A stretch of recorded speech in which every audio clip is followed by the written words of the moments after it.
서대문의 아름다운 소식을 전하고 스포츠 이야기를 한입 떠먹여드리는 시간이죠. 안녕하세요. 이슈다 이슈 김진성입니다.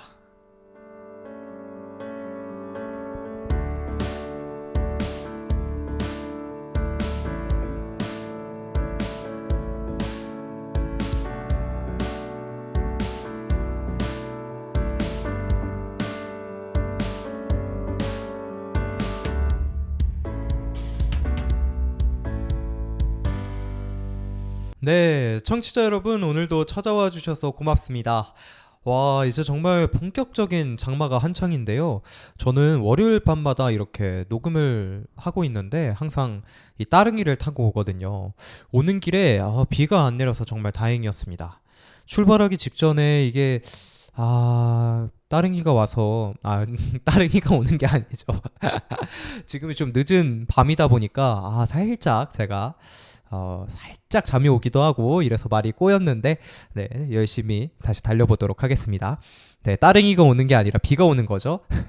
비가 올까봐 이게 따릉이를 자전거를 타고 가는 게 쉽지 않을까 해서 그냥 버스를 타고 가거나 아니면 잠깐 운전을 해서 갈까 생각을 했었는데 또 항상 저는 이 밤에 이 따릉이 타고 이 녹음실로 오는 그 시간이 저한테는 그것만으로도 힐링이 되고 그렇다 보니까 또 이렇게 잠깐 찾아보니 일기예보에 오늘은 더 이상 뭐 비가 온다고 되어 있진 않아서 안전하게 따릉이를 타고 네, 여기 녹음실까지 왔습니다.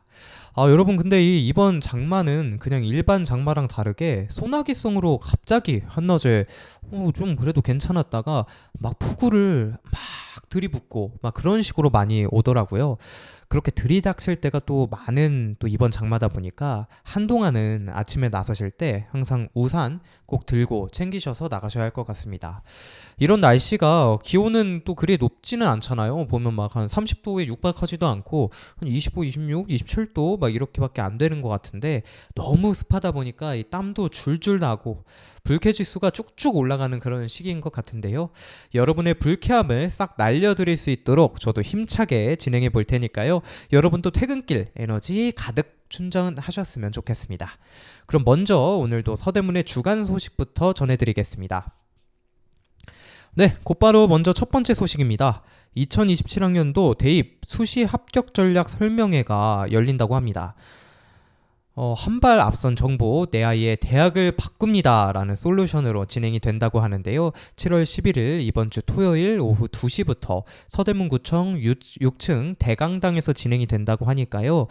서대문구에 지금 살고 계신 관내 수험생 또 학부모 및 대입에 관심이 있는 누구나 뭐 사교육을 하시는 분들이 되실 수도 있고 공교육에 직접 참여하고 계신 분들도 이 대입에 학생들 대입에 신경을 많이 쓸 타이밍이 점점 다가오고 있다 보니 관심이 있으신 누구나 이 신청 기간 안에 신청을 하신 이후에 참석해 주시면 될 것 같습니다. 선착순 300명을 지금 그 대상으로 진행이 된다고 하는데요. 아직까지 신청 마감이 되지 않은 것으로 보이니까요.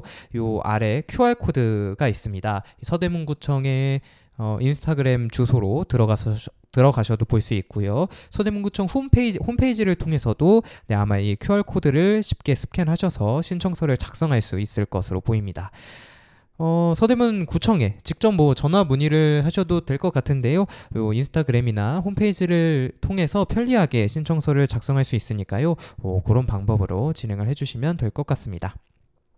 서대문 진로진학지원센터에서 진행이 되고요. 공교육 1타 배영준 선생님이 이렇게 강연을 직접 해주신다고 하시니까요. 지금 한창 막 입시에 예민하고 좀 고3 학생이라면 고3 학생뿐만이 아니라 고2 학생, 고등학생 정도면 지금 한창 대입에 좀 관심을 많이 가질 나이잖아요. 특히나 이 수시 같은 경우에는 빠르게 좀 준비를 해야 고등학교에 입학하면서부터 관리를 하고 집중을 할 수 있는 부분이 있기 때문에 중학생 또 이제 고등학교 입학을 목전에 두고 있는 학생들 또 학부모님이라면 관심이 많이 가질 수밖에 없는 부분이지 않을까 하는 생각이 듭니다.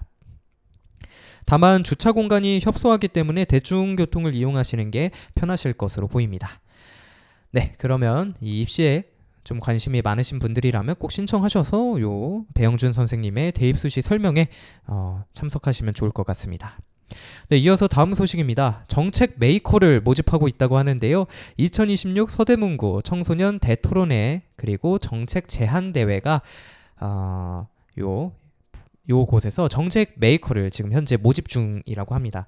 대토론회가요 26년 7월 18일 공교롭게도 같은 요일인데 네, 요거는 아까 그 입시 설명회와 다르게 다음 주네요. 다음 주 토요일에 진행이 된다고 합니다. 대토론회는 7월 18일 토요일, 정책 제안 대회는 8월 29일 토요일에 이렇게 진행이 된다고 하니까요. 1시부터 5시 서대문구청 6층 대강당에서 아까 입시 설명회와 마찬가지로 동일한 장소에서 진행이 되네요. 대강당이 저는 가보진 않았는데 무척 공간이 대관도 좀 용이하고 큰 공간인가 봅니다. 2026년 우리는 무엇을 얘기하고 무엇을 할 수 있을까? 이러한 주제로 진행이 된다고 하니까요. 요 관심이 있으신 서대문구의 청소년 많이 깨어있는 분들이실 것 같은데 저도 이런 정책이나 이런 거에 아직 생각을 못하고 있는데 대견하신 것 같습니다. 이렇게 관심을 갖고 청소년의 안전 또 청소년이 참여 활동을 증진할 수 있는 그런 것들 또 디지털 관련된 디지털 문화 형성 청소년에게 필요한 실질적인 복지 이런 부분들을 함께 생각하고 논의하고 공유하실 수 있는 분들이 계시다면 함께 진행을 해보시면 참석을 해서 같이 의견을 나눠보시면 정말 도움이 되지 않을까 싶습니다. 우리나라가 요즘 많은 또 논란이 있기도 하고 많은 의견들이 충돌하고 있지만 어찌됐든 우리나라는 민주주의 국가잖아요. 이 민주주의 그리고 또 민주주의 국가에서 살고 있는 국민이라는 점을 다시 한번 또 인식을 하고 그런 자아를 형성하고 앞으로 내가 투표권을 또 얻었을 때 과연 또 어떻게 그 투표권을 사용을 할 수 있을지 이런 것들에 대한 고민 또 고심을 하는 과정이 되게 또 충분해 보입니다. 민주주의 국가를 또 살아갈 앞으로의 성인으로서 쭉쭉 성장할 수 있는 이렇게 직접 참여를 또 하다 보면 그럴 수 있을 만한 계기가 또 충분히 되잖아요. 그런 모먼트가 생길 수도 있고 그래서 이렇게 관심 있는 청소년 또는 청소년을 또 이제 키우고 계신 학부모님들이 계시다면 적극적으로 한번 참여를 해보시면 좋겠다는 생각이 듭니다. 마찬가지로 100명을 모집을 하고 있다고 하는데요. 신청 링크가 또 서대문구청의 인스타그램을 통하시면 아마 폼 형태로 신청을 하실 수 있는 것 같습니다. 이렇게 하셔서 신청하시고 건강한 우리 대한민국 사회의 민주주의를 이룩하는 또 새싹 청소년 분들이 되셨으면 좋겠습니다. 네, 이어서 다음 소식입니다. 이 무더위를 싹 날릴 수 있을 만한 소식인데요. 우리 동네 어린이 물놀이터로 놀러 오실 분을 모집하고 찾고 있다고 합니다. 운영 장소는요, 크게 5곳이 있는데요. 중앙근린공원, 또 가재울 어린이공원, 그리고 문화촌 어린이공원, 해달별 어린이공원, 그리고 마지막으로 은가 어린이공원에서 진행이 된다고 합니다. 7월 8일 수요일부터요. 요 방송이 나가고 있는 시점 기준으로는 당장 내일부터네요. 8월 16일 일요일까지 운영 기간이 한 달 넘게 이렇게 진행이 된다고 하니까요. 매주 월요일, 화요일은 시설 점검으로 미운영이 된다는 점만 참고하시고 수요일부터 일요일까지 이렇게 쭉 즐겨주시면 좋을 것 같습니다.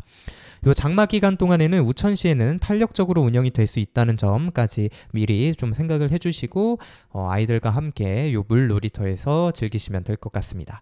운영 시간은 12시 반부터 17시 반까지 5시간이라고 하네요. 4시 45분 가동 후에는 15분간 또 휴식이 된다고 하니까요. 요 가까운 곳에서 이렇게 물놀이 어린이들과 방학을 또 맞이해서 함께 즐겨보시면 좋지 않을까 하는 생각이 듭니다. 네, 우리 동네 어린이 물놀이터에서 무더위를 한 번에 날려버리시면 좋겠습니다. 또 이어서 마찬가지로 이 더위 또 장마를 싹 날려버릴 수 있는 그런 또 축제가 마련이 되어 있다고 합니다. 유진상가 맥주축제, 과일, 디저트, 먹거리, 야시장이 펼쳐진다고 하는데요. 7월 11일 토요일에 15시부터 20시, 오후 8시까지 진행이 된다고 합니다. 서울특별시 서대문구 유진상가 일대에서 진행이 쭉 되고요. 이 유진상가 이용 고객분들이시라면 생맥주가 또 무료라고 하니까요. 이런 것도 맥주 러버이신 분들, 맥주 좋아하시는 분들 놓치실 수 없겠죠. 다양한 체험과 또 경험, 그런 경험에 쌓일 수 있는 이벤트, 신나는 무대, 그리고 버스킹, 상큼한 과일 디저트 등 다양한 먹거리가 쭉 준비가 되어 있다고 하니까요. 경품 응모권도 제공을 해드리는 만큼 맥주 드시러 가셔서 달콤한 또 과일 디저트, 그리고 사진도 함께 찍으시고 버스킹 공연, 또 경품 응모까지 즐겨보시면 정말 좋을 것 같습니다. 다만 마찬가지로 또 음주를 하실 가능성이 높기 때문에 그것 때문이라도 또 자가용 차량을 이용하시면 안 되겠지만, 자차를 이용하시면 안 되겠지만, 지하철 3호선 홍제역에서 도보 5분으로 다 빠르게 신속하게 편리하게 이동하실 수 있기 때문에 대중교통을 이용하시는 게 좋을 것 같습니다. 네, 이렇게 맥주 축제도 시원하게 즐겨보시면 좋을 것 같고요. 네, 이어서 다음 소식입니다. 2026 여름맞이 차량 무상 점검이 진행이 되고 있습니다. 일시는요, 7월 12일 일요일 10시부터 오전 10시부터 오후 4시까지인데요. 대상은요, 서대문 구민 소유의 승용, 승합 1톤 이하의 화물차가 되겠습니다. 정말 큰 이제 화물차나 이런 것들이 아니라면, 중장비 그런 차량이 아니라면 대부분의 차량들이 이 대상에 포함이 될 거라는 생각이 드는데요. 장소는 한성고등학교 주차장에서 이루어지고요. 접수 방법은 선착순으로 현장에서 접수가 가능하다고 합니다. 점검 내용은요, 우리가 또 기본적으로 차량 점검하실 때 하는 것들 있죠. 엔진 및 벨트류 점검, 또 타이어 공기압 체크, 엔진 오일 및 워셔액 보충, 전구류 교체까지 가능하다고 하시니까요. 요 차량을 갖고 계신데 한번 이렇게 차량 무상 점검을 또 받아보면 좋겠다 하시는 분들이 계시다면 이번 주 일요일을 이용하셔 보면 좋을 것 같습니다. 네, 이제 마지막 소식입니다. 시니어가 직접 찾아가는 수리 전문가 7월 일정이 발표가 됐습니다. 저번 방송에서도 한번 예고를 드렸었고 안내를 드렸었는데요. 이제 또 7월이 한창 진행 중이기 때문에 다시 한번 말씀드리도록 하겠습니다. 서비스 내용은요, 우선 칼갈이, 또 우산 수리. 와, 이거 지금 장마 기간인데 딱인 것 같습니다. 우산 수리 정말 필요할 것 같은데요. 이게 우산이 또 갑작스럽게 아까 말씀드린 대로 소나기성으로 쭉 비가 갑자기 들이닥치고 이러다 보니까 우산 막 다이소에서도 갑자기 구입을 하시고 편의점에서 많이 구입을 하시잖아요. 그러다 보면 아무래도 저가의 제품들 같은 경우에는 금방 또 좀 수리를 해야 되는 부분들이 생길 수도 있고, 그런 또 수리가 가급적 또 빠르게 필요한 우산을 갖고 계신 분들도 계실 텐데요. 우산 수리 한번 이렇게 시니어 분들에게, 수리 전문가 분들에게 맡겨보시면 좋지 않을까. 무료니까요. 그런 생각이 듭니다.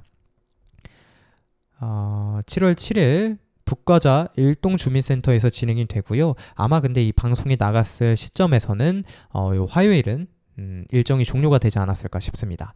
당장 근데 목요일부터 또 일정이 쭉 있으니까요. 제가 간단하게 일정에 대해서 설명해 드릴게요. 9일 DMC 레미안 클라시스에서 진행이 되고요. 15일 행복한 밥상 1호점, 16일 마찬가지로 동일한 장소에서 진행이 됩니다. 22일은요, DMC 센트럴 아이파크, 24일 서대문 기대공간, 27일 남가자 이동 주민센터, 28일 마찬가지로 남가자 이동 주민센터, 그리고 마지막 29일에는요, 힐스테이트 홍은 포레스트에서 이렇게 진행이 쭉 된다고 하니까요. 칼갈이와 우산 수리 필요하신 분들 행사 시간인 오전 9시부터 16시 반, 오후 4시 반까지 무료로 이용을 해보시면 좋을 것 같습니다.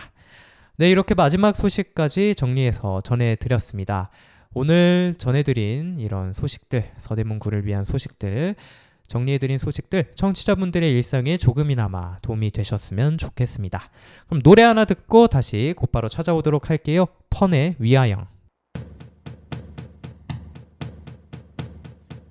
Give me a second, I need to get my story straight. My friends are in the bathroom getting higher than the Empire State. My lover, she's waiting for me just across the bar. My seat's been taken by some sunglasses, asking about a scar. And I know I gave it to you months ago.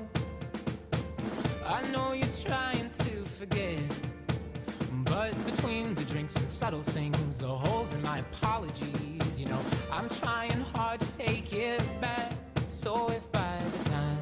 the bar closes and you feel like falling down, I'll carry you home tonight.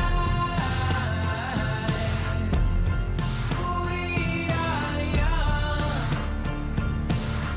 so let's set the world on fire. We can burn brighter than the sun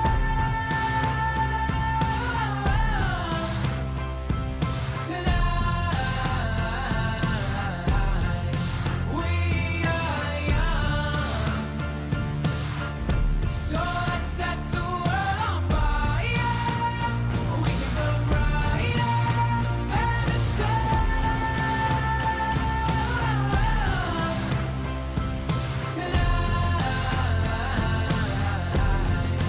We are young, so let's set the world on fire. We can burn brighter than the sun.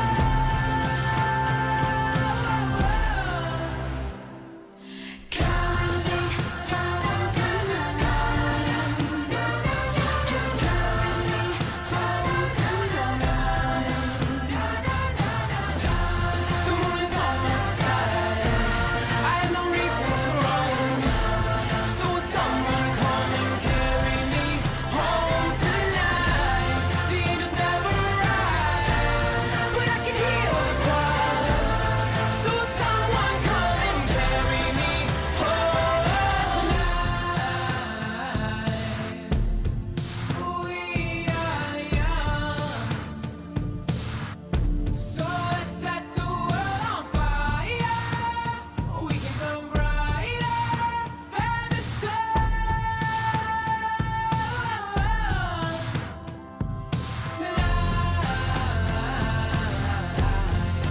We are young, so let's set the world on fire. We can burn brighter than the sun. So if by the time the bar closes and you feel like falling down, I'll carry you home tonight. 네, 이번 코너는 서대문 주민 여러분들의 고민도 들어드리고 지쳐있는 삶에 에너지도 가득 충전해드리는 시간이죠. 서대문 고민상담 시간입니다. 오늘도 남녀노소 누구나 공감하고 위로받을 부분이 있는 작품을 하나 제가 직접 선정해서 들고 왔습니다. 바로 응답하라 시리즈, 그 중에서도 응답하라 1988입니다. 저는 이 응팔을 고등학교 때 딱 방영을 해서 아마 고2 올라가는 그 시점이었던 것 같은데, 그 주인공들의 시점에 완전 몰입해서 볼 수 있었거든요. 이 주인공들과 동 나이대에서 극이 펼쳐지다 보니까 아무래도 조금 더 집중을 해서 볼 수 있는 시기였던 것 같은데요. 특히 이 류준열 배우가 연기한 김정한 역에 집중해서 봤던 그런 기억이 있습니다. 지금 생각해보면 약간 좀 웃기고 약간 좀 부끄럽기도 하지만 성격이 극중 정한이하고 비슷한 면도 많았던 것 같고, 커서는 또 이 류준열 배우님의 분위기가 좀 있다라는 얘기도 들었던 터라 더 그러지 않았나 싶은데요. 정한이뿐만 아니라 이 성동일, 이일화, 김성균, 라미란, 해리, 고경표, 박보검, 안재홍 등등 이제는 어엿한 스타로 성장한 연기파 배우분들이 워낙에 많이 나온 터라 지금 갑자기 생각해보니까 또 선우 엄마, 또 박보검님의 아버지로 나오셨던 배우분들의 지금 성함이 갑자기 떠오르진 않는데 워낙에 많으시죠. 이동희 배우도 있었고, 지금 생각해보니까 네, 많이 나온 터라 그게 더 완성도가 있게 진행된 것 같은 그런 생각이 듭니다. 여러분도 많은 분들이 이미 보셨겠지만 이게 TVN에서 방영을 했음에도 당시에 시청률이 거의 20%를 넘어섰었나요? 육박을 했었나? 그 정도 시청률을 기록을 했을 정도니까요. 많은 분들이 아마 이미 시청을 하셨을 거라는 생각이 드는데, 88년에 고위인 설정인이 60년 또 70년, 아마 딱 70년 초반 분들이실 것 같은데요.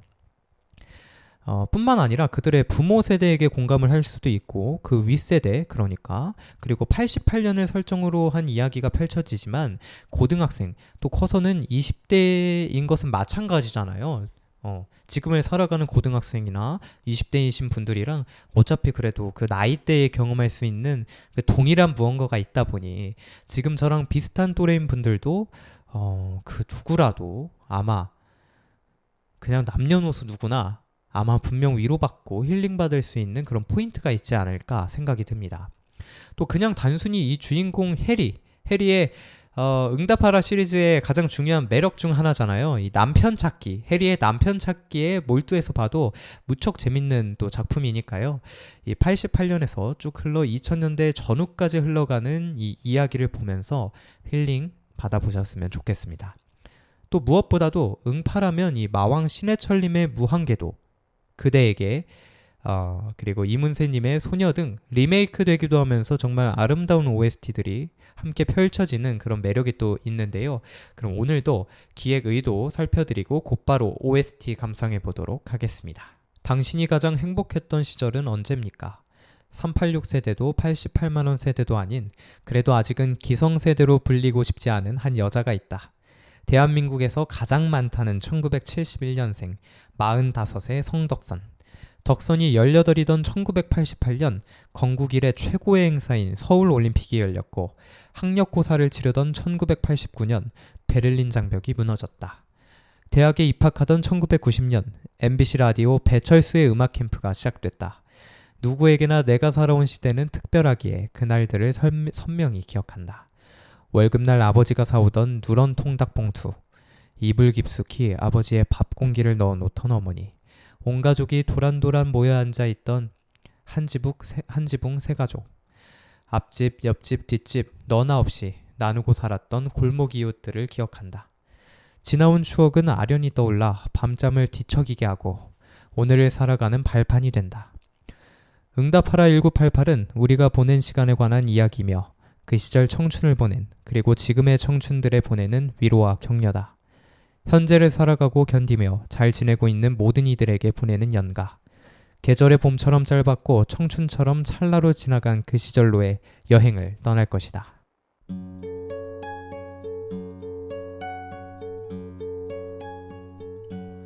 언젠간 가겠지 푸르른 이 청춘 지고 또 피는 꽃잎처럼 달 밝은 밤이면 창가에 흐르는 내 젊은 연가가 구슬퍼 가구 없는 날들을 잡으려 빈손짓을 퍼지며 차라리 보내야지 돌아서야지 그렇게 세월은 가는 거야. 나를 두고 간 님은 용서하겠지만 날 버리고 가는 세월이요 정들 곳 없어라 허전한 마음은 정답던 옛 동산 찾는가.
없지 푸른 이 청춘 지고 또 피는 꽃잎처럼 달 밝은 밤이면 창가에 흐르는 내 젊은 연가가 구슬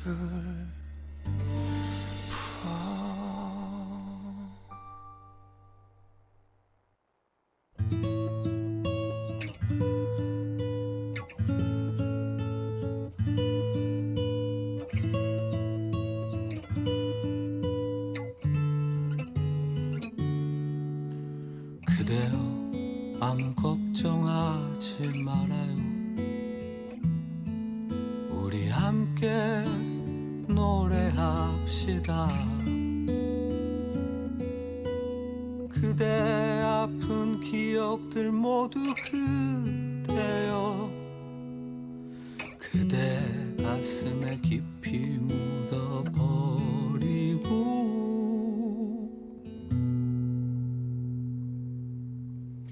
지나간 것은 지나간 대로 그런 의미가 있죠 떠난 이에게 노래하세요 후회 없이 사랑했노란 말해요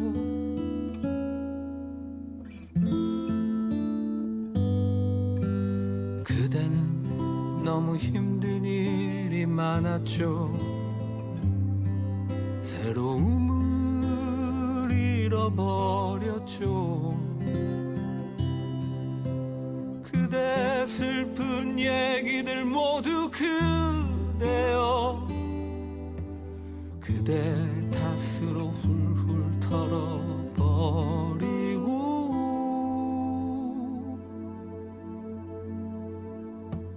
지나간 것은 지나간 대로 그런 의미가 있죠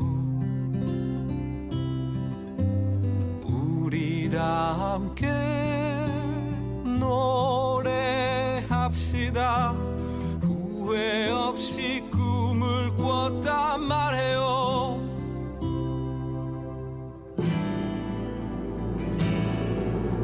지나간 것은 지나간 대로 그런 의미가 있죠 우리 다 함께 노래합시다 후회 없이 꿈을 꿨단 말해요 지나간 것은 지나간 대로 그런 의미가 있죠 우리 다 함께 노래합시다 후회 없이 꿈을 꿨단 말해요 새로운 꿈을 꾸겠다 말해요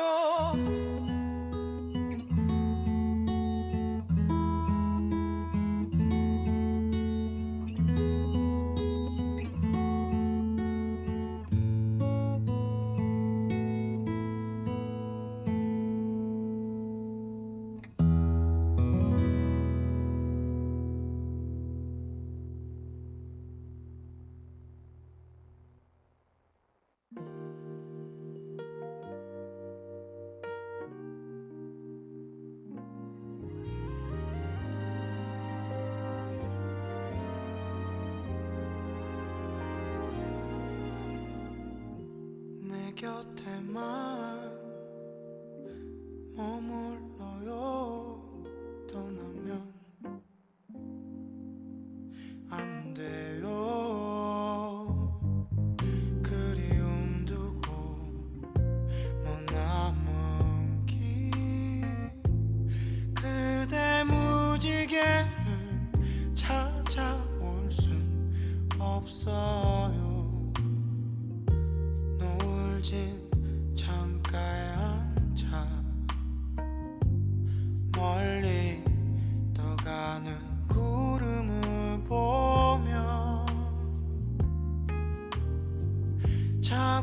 싶은 옛 생각들 하늘에 그려요.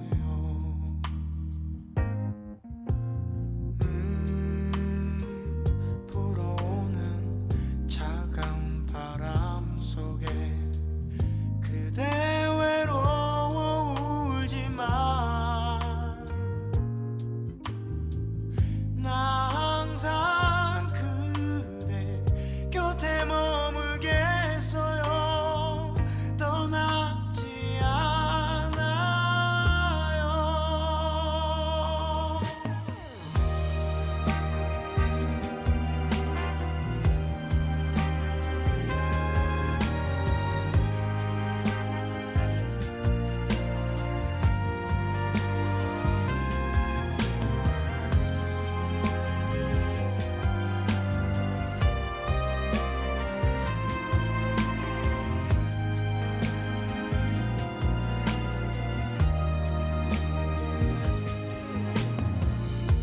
노을진 창가에 앉아 멀리 떠가는 구름을 보며 찾고 싶은 옛 생각들 하늘에 그려요.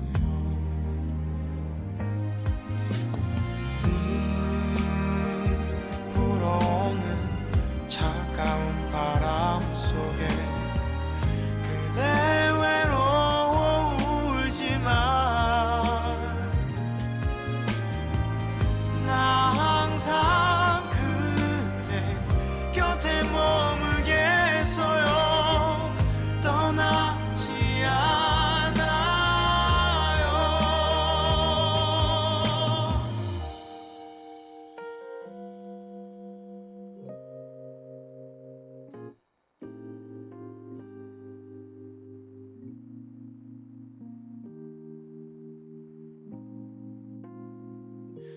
내 곁에만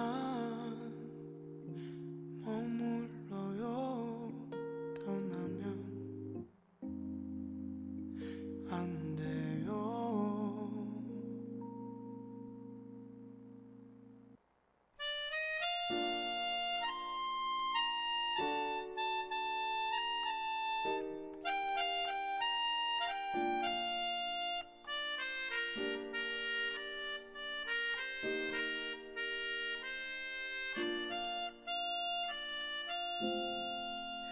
오늘은 잊고 지내던 친구에게서 전화가 왔네. 내일이면 멀리 떠나간다고.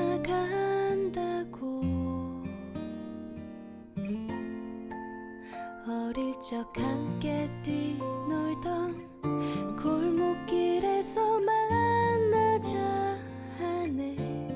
내일이면 아주 멀리 간다고.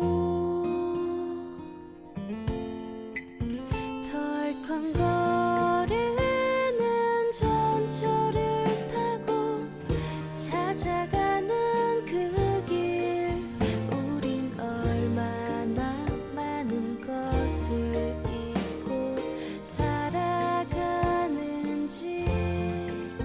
어릴 적 넓게만 보이던 좁은 골목길에 다정한 옛 친구 나를 반겨 달려오는데.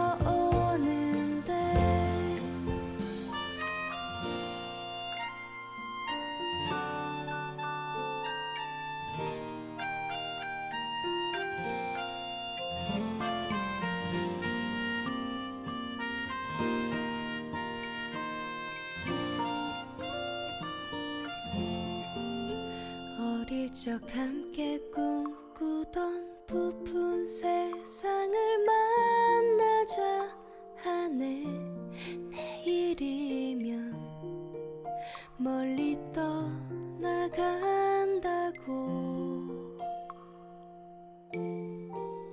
언젠간 돌아오는 날 활짝 웃으며 만나자 하네. 내일이면 아주 멀리 간다고. 덜컹거리는 전철을 타고 찾아가는 그 길, 우린 얼마나 많은 것을 잊고 살아가는지. 어릴 적 넓게만 보이던 좁은 골목길에 다정한 옛 친구 나를 반겨 달려오는데.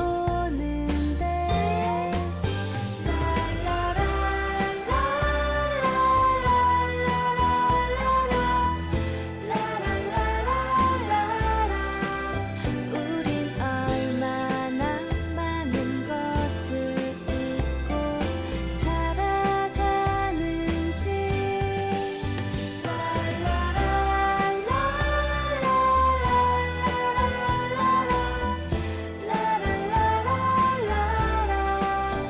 우린 얼마나 많은 것을 잊고 살아가는지.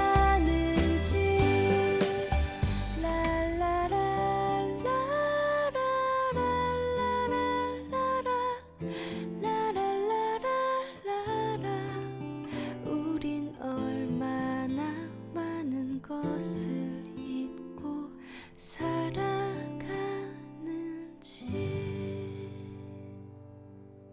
네, 잠시 추억에 젖어 들으셨나요? 뜨겁고 순수했던, 그래서 시리도록 그리운 그 시절. 들리는가? 들린다면 응답하라. 나의 쌍팔년도, 내 젊은 날이여. 여러분도 이렇게 잠시 추억할 수 있는 그런 젊은 날이 또 있으신가요? 아직 저처럼 충분히 젊으신 분들이 있으실 수도 있고, 젊다고 해도 네, 저도 뭐 이런 OST를 들으면 또 추억할 만한 그런 또 유년기, 청소년기 그런 추억들이 있기 때문에 잠시나마 그런 추억 속으로의 여행 다녀오셨다면 좋았을 것 같습니다. 그러면 이번엔 조금 더 활기찬 이야기로 넘어가 보도록 하겠습니다. 스포츠 한입 시간인데요. 정말 안타깝게도 우리 이 스포츠계 좀 국한돼서 보면 이 축구계, 지금 월드컵이 한창이기 때문에 월드컵 또 남자 축구 대표팀, 축구 대표팀만큼은 또 우리나라 국민들을 또 한데 모아서 집중해서 월드컵 기간 동안은 정말 즐기고 그런 축제가 되는 시간이다 보니 이 월드컵, 그리고 또 홍명보 감독, 축구 대표팀, 축구 협회에 대한 이야기들로 이 스포츠의 여러 가지 이야기들이 다 잠식되는 지금 기간이지 않나라는 생각이 듭니다. 그래서 그만큼 좀 부정적인 이야기들이 많아서 안타까운 시기인데요. 그래도 이제 끝난 건 끝난 거고 좀 정리할 건 정리하고 다시 한번 좀 긍정적인 방향으로 확실히 전환을 해서 개혁을 해서 출발을 해야 하는 시기이지 않나라는 생각이 듭니다. 우리 또 축구를 좋아하는 또 그리고 대한민국 국민들을 항상 또 즐겁게 해줬던 손흥민 선수가 이번 월드컵이 그렇게 안타깝게 끝나면서 이대로 은퇴하는 게 아닌가라는 한간의 이야기들이 많이 돌았었는데요. 손흥민 선수가 본인의 인스타그램 계정을 통해서 직접 밝히기도 했듯이 당장 은퇴를 한다거나 그런다는 이야기는 또 없었고, 공식적으로 대한민국 또 축구 팬들, 국민들이 원하신다면 계속 끝까지 더 열심히 뛰겠다, 이런 포부를 또 밝힌 상태이기 때문에 잠시 그래도 잠시나마 좀 숨을 고를 수 있는 시간이 되지 않았나. 그래서 또 우리가 당장 6개월 뒤에 직면해야 할 또 아시안컵이라는, 어쩌면 우리가 이 메이저 대회에서 축구 대표팀이 나가서 트로피를 들어올릴 수 있는 유일한 대회라고 할 수 있는 이 아시안컵에서 다시 한번 우리 선수들이 좋은 환경에서 보다 좀 단합돼서 조직력 있게, 전술도 조금 세련된 지도자 감독이 그때까지 선발이 돼서 어느 정도 발도 맞추고 시간이 정말 지금 짧은 기간 남았기 때문에 그래서 이번만큼은 좀 좋은 성과를 냈으면 좋겠다는 생각이 듭니다. 뭐 손흥민 선수뿐만이 아니라 이재성 또 김승규, 조현우 이런 선수들의 마지막 메이저 대회가 될 수 있는 만큼 이번 아시안컵만큼은 정말 짧은 기간이지만 다른 아시아 내 대표팀보다 우리가 또 준비해야 할 것들이 많은 상황이지만 짧은 시간 안에 또 우리가 해내는 거 하나만큼은 또 민족성이 있는 나라잖아요. 경제 성장도 정말 또 주도적으로 이렇게 이룩을 해서 어느덧 이 GDP가 지금 뭐 한 탑 10 안에 우리나라가 들었다는 얘기가 있었던 것 같은데 제가 잠깐 착각하는 걸 수도 있지만 아무튼 그렇게 고도 성장을 초고속으로 해낼 수 있는 그런 또 우리 대한민국만의 또 국민만의 그런 국민성이 있기 때문에 이러한 국민성, 민족성이 이 대표팀 개혁에 남자 축구 대표팀 축구협회 개혁에 축구협회의 개혁이죠. 대표팀 개혁이 아니라 선수들은 열심히 뛰고 있고 개개인들은 그 얼마나 월드컵이 본인 커리어에서 중요한 대회이고 뭐 그냥 이성적으로 생각을 해도 자기 몸값을 끌어올리고 어디 유럽의 빅리그에 진출을 하고 빅클럽에 진출을 하기 위한 정말 교두보로서 나를 딱 보여줄 수 있는 그런 대회에서 대충 하는 선수가 있었겠습니까? 그런 선수들이라면 당연히 그런 월드컵에 나가는 대표팀에 포함도 안 됐을 거고 선수들은 그만큼 개개인은 최선을 다했다고 저는 생각을 하고 많은 축구 팬들이 그렇게 믿지 않을까 싶습니다. 다만 이 협회에 대한 개혁은 이전부터도 계속 나왔었고 이 홍명보 감독을 선임하는 과정에서도 수면 위에 드러났던 그 전 바로 감독이었던 정몽규 회장이 이제 전 정몽규 회장이죠. 오늘 날짜로 사퇴를 했기 때문에 녹음을 기준으로 직접 그냥 아무 절차도 없이 무시하고 선임을 했던 클린스만 그리고 이어서 홍명보 감독까지 그런 것들이 이제 수면 위로 나타났고 결국엔 과정이 이렇게 흐트러지면 과정이 무시되면 결과는 따라올 수 없다는 걸 우리 스스로 증명을 했기 때문에 개혁을 할 수 있는 시기가 도래했고 이 수면 위로 올라왔을 때 완벽하게 혁신하고 개혁을 해내야 한다라는 생각이 드는 그런 시기입니다. 하지만 아까 방금 계속 말씀드린 것처럼 아시안컵이 코앞으로 다가와 있는 시기이기 때문에 좀 속도감 있게 빠르게 진행이 돼야 한다는 것까지 말씀을 드려야 할 것 같습니다.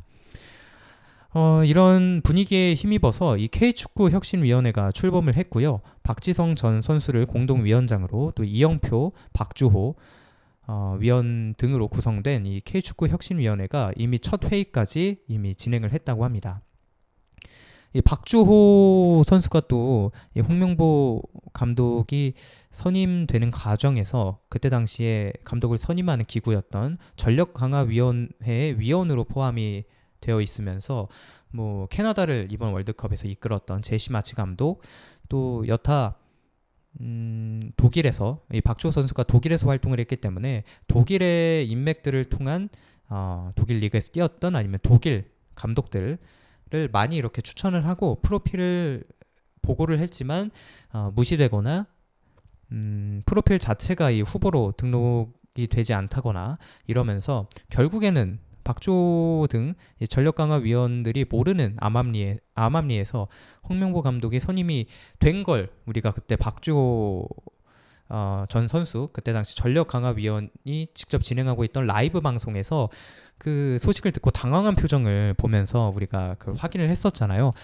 이거 전력강화 당시 위원들도 무시를 하고 진행을 했구나. 이임생 기술위원장을 필두로 한 하지만 이임생 또 홍명보, 정몽규가 다는 아니라는 거 우리가 또 인식을 해야 될 것 같고요. 그 뒤에 얼마나 또 많은 사람들이 그런 것들을 지지를 했으니 그러한 인물들이 나와서 그렇게 이게 맞다라는 생각을 가지고 행동하는 것처럼 보이기 때문에 뒤에 지지하는 세력들이 공고하다는 걸 우리가 인식을 하고 그 카르텔을 깨는 게 또 중요하다. 그리고 그러기 위해선 우리 또 축구팬 또 국민들이 요걸 계속해서 수면 위로 이야기를 꺼내야 하고 공적인 곳에서 계속해서 담론을 이어가고 만들어내야 한다라는 걸 좀 생각하게 되는 지금 상황이지 않나라는 생각이 듭니다.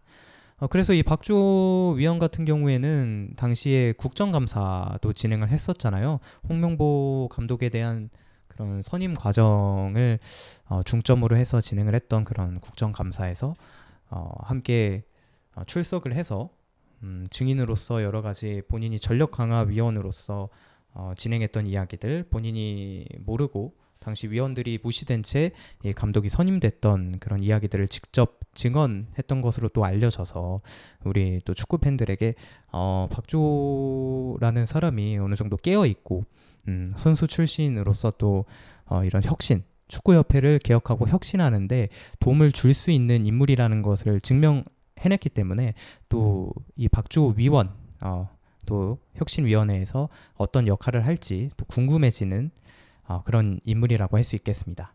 박지성 위원장 역시 회의 종료 후에 당면한 축구협회의 거버넌스 개혁이 가장 우선시되는 이 혁신위원회의 사안이다 라고 직접 밝혔고요. 뭐 좀 더 구체적으로 우리 얘기를 해보면 우리 축구를 좋아하는 팬들 입장에서 계속해서 지금 말씀드린 것처럼 좀 구체적으로 해석을 해보면 축구협회 내 카르텔을 또 뿌리 뽑고 개혁하는 일이라고 할 수 있을 것 같은데요. 겉으로 드러나지는 않았지만 겉으로 드러났죠 이제 결국에는. 하지만 드러나지 않은 것들이 더 많기 때문에 이 축구계의 내 카르텔이 정말 단단하다고 알려져 있잖아요. 이 정몽규 회장이 13년 하고도 5개월 만인가요? 뭐 한 4연임에까지 성공하면서 장기간 집권을 했고 지금 현재 사퇴를 했다고 하지만 그 아래가 더 단단해서 결코 이 카르텔이 이 정몽규 전 회장이 사퇴를 했다고 해서 갑작스럽게 무너지거나 그럴 게 아니고 오히려 그 아래가 더 단단하다는 이야기가 들릴 정도니까요.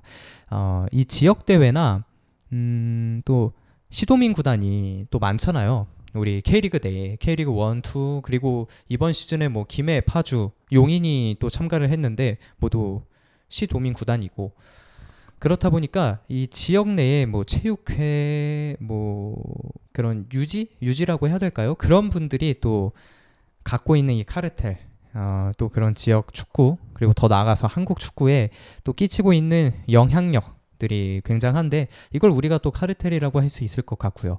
이러한 것들에 대한 견제 그리고 계속 해왔던 것들이 마치 잘못된 일인데 계속 해왔기 때문에 그냥 이대로 하는 거다.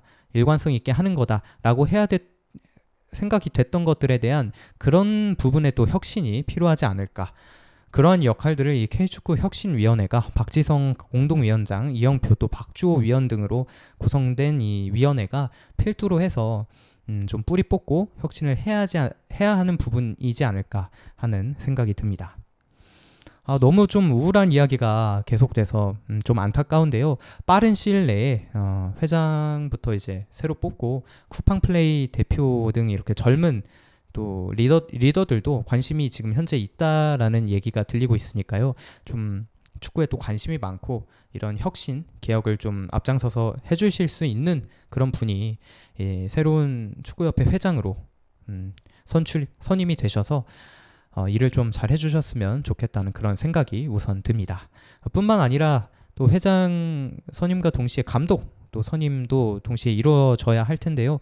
뭐 지금 현재 녹음일 기준으로 그러니까 방송일 기준으로는 전날 월요일 오전에 잠시 파울로 벤투 감독이 지원서를 제출하려고 준비 중이다 또는 뭐 이미 의향을 축구협회에 어느 정도 밝혔다 이런 이야기가 들리면서 약간은 잠시나마 또 설레는 그런 이야기가 또 있었는데요. 당장 그 이후에 직후에 축구협회는 파울로 벤투와 접촉을 하거나 그런 건 아직 없었다. 아직 선임할 수 있는 절차 그리고 공개 채용 과정도 발표하지 않았다. 이런 식으로 즉각 반박하면서 아니라고 부인을 했지만 또 향후에 또 어떻게 진행이 될지는 지켜봐야겠고 벌써부터 이 여러 감독 후보군들이 하마평에 오르고 있는 상황인 것 같습니다. 뭐 아무쪼록 회장부터 또 감독까지 공정한 절차에 의해서 좋은 또 혁신 또 개혁이 이루어지면서 함께 좋은 감독이 선출이 돼서 우리 아시안컵에서 한번 일을 그래도 좀 내보면서 분위기를 바꿔봤으면 좋겠다는 생각이 듭니다. 간단하게 이 우리나라 대표팀 제외 이미 떨어졌으니까요. 이 2026 북중미 월드컵이 간단하게 어떻게 진행되고 있는지 살펴보고 오늘 이야기는 여기서 정리해 보도록 하겠습니다. 먼저 프랑스와 파라과이 간의 이 16강전에서 와 정말 이게 뭐 깡패인지 뭐 UFC인지 모를 정도로 파라과이가 폭력 축구를 하더라고요. 이 말 그대로. 근데 이 또 심판 더 나아가서 뭐 심판은 못 봤다고 할지라도 크게 그렇게 근데 반복되는데 뭐 아예 그냥 얼굴을 가격해버리고 옆꿈치를 그냥 가격해버리고 하는데 그걸 계속해서 진행이 되면서도 못 봤다는 것부터가 웃기지만 도대체 VAR은 뭘 하고 있었던 건지. 그리고 오히려 그렇게 파울을 당한 프랑스 선수들이 주심에게 항의를 하면 그러면서 옐로 카드를 3장이나 또 받았다는 게 오히려 어이없는 그런 경기지 않았나라는 생각이 드는데요. 하지만 이 워낙에 체급이 또 많이 낮고 은바페를 중심으로 프랑스가 실력으로 그냥 압도하면서 1대0 승리를 가져왔습니다. 하지만 이 경기를 진행했던 또 심판 또 특히 VAR 중징계가 나와야 하지 않나. 이거는 사후에 징계가 나와야 하지 않나. 조사에 들어가서 그런 부분이지 않을까 생각이 듭니다. 이어서 노르웨이와 브라질의 경기가 펼쳐졌는데요. 혼란이 2골을 넣으면서 맹활약을 했고 이후에 그 북을 치면서 이 노르웨이 선수들과 또 북중미 월드컵 현장에 그 경기 현장에 왔던 팬들과 함께 그 즐기는 모습이 와 장관이더라고요. 이 혼란이 북을 치는데 팬들과 이 선수들은 이 바이킹 노르웨이의 상징인 그 바이킹을 노를 젓는 듯한 그런 제스처를 취하면서 바이킹족의 그런 위엄을 또 보여줬는데 그런 퍼포먼스 정말 멋있었습니다. 아직 못 보신 분들이 계시다면 경기 내용도 경기 내용이지만 세레머니 경기 후에 세레머니 한번 지켜보시면 좋을 것 같습니다. 반대로 이제 브라질 같은 경우엔 네이마르가 이 부상을 떨쳐내고 결국엔 교체로 나오긴 나왔어요. 60분 경에 나왔는데 마지막 PK를 처리하면서 득점에도 성공을 했지만 워낙에 추가 시간 늦은 시간에 얻어낸 PK였기 때문에 그대로 경기가 종료가 되면서 브라질이 또 16강에서 탈락하고 마는 이변이 발생했습니다. 아마 네이마르의 마지막 또 월드컵이 될 것 같은데요. 그래서 그런지 또 눈물을 감추지 못하는 모습이었습니다. 이렇게 손흥민 선수와 마찬가지로 네이마르 선수 역시 92년생, 92 세대잖아요. 92년생 이 축구 선수들이 정말 축구 스타들이 많은데 그 중에 대표라고 할 수 있는 네이마르의 또 마지막 월드컵이지 않았나라는 생각이 듭니다. 멕시코와 잉글랜드 간의 경기도 워낙에 명경기였어요. 잉글랜드 콴사의 퇴장이 나오면서 이 펠레스코어 3대2가 또 맞춰지면서 개최국인 멕시코가 끝까지 분전하는 모습을 또 보여준 만큼 이 경기 하이라이트 한번 지켜보시면 아마 골도 많이 나와서 재밌게 보실 수 있지 않을까 그런 생각이 듭니다. 미국과 벨기에의 경기가 현재 남아있는데요. 펼쳐졌겠군요. 방송일 기준으로는. 과연 어떤 결과가 나왔을지 함께 공유해보면 좋을 것 같은데요. 지금 현재 경기 전 시점에서는 이 발로건 선수가 전 경기에서 다이렉트 퇴장을 당하면서 원래 이 경기 다이렉트 퇴장을 당하면 다음 경기 징계로 뛰지 못하잖아요. 근데 이 경기를 사후로 연기하면서 아마 경기를 뛰게 될 것 같은데 과연 또 실제로 뛰었는지 또 경기 결과는 어떻게 됐는지 이게 과연 뭐 트럼프 정부를 기반으로 한 그런 정치적인 압박 속에서 이 발로건의 징계가 사후로 연기가 된 건지 이런 걸 한번 지켜봐야 할 것 같습니다. 이런 경우도 처음이라 과연 또 어떤 또 선례로 남을지 우리가 계속 주목해야 하는 부분이지 않나라는 생각이 듭니다. 미국과 벨기에 또 경기가 기대가 되는 부분은요. 개최국이 이제 캐나다와 멕시코가 모두 떨어졌기 때문에 유일하게 지금 현재 생존해 있는 미국 과연 강호 벨기에를 잡고 8강 진출에 성공할 수 있을지 주목해야 될 것 같습니다. 가장 이 16강전의 메인 경기라고 할 수 있을 것 같습니다. 포르투갈과 스페인의 경기. 왜냐? 이 포르투갈과 스페인이 이베리아 반도의 두 국가고 또 역사적으로 얽혀있는 것들도 많으니까 또 그럴 수도 있겠지만 두 나라 모두 우승 후보이기도 하고 그렇지만 포르투갈이 이 스페인을 잡아내면 8강에서 매호대전 가능성이 있기 때문에 이 두 스타가 모두 라리가를 호날두가 또 먼저 떠나고 이후에 메시가 또 리강 파리 생제르맹으로 떠나면서 이 매호대전이 성사가 안 됐었잖아요. 근데 이 두 스타가 은퇴하기 전에 마지막 아마 매호대전이 되지 않을까. 공식 경기에서 만약에 8강에 두 국가가 오르게 되면 과연 이 매호대전이 성사가 될 수 있을지 축구 팬들 또 축구를 좋아하는 사람들 입장에선 눈치가 있으면 스페인이 여기서 빠지고 져줘야 한다라는 얘기가 있을 정도로 이 매호대전에 대한 관심도가 정말 높은 것 같습니다. 과연 이 8강에서 매우대전은 성사가 될 수 있을지까지 주목해 보시면 2026 북중미 월드컵 남은 기간 더 재밌게 즐기실 수 있지 않을까 생각이 듭니다. 우리 빼고 또 많은 국가들이 이렇게 축제인 것 같아서 좀 안타깝고 슬프긴 하지만 그래도 축제니까요.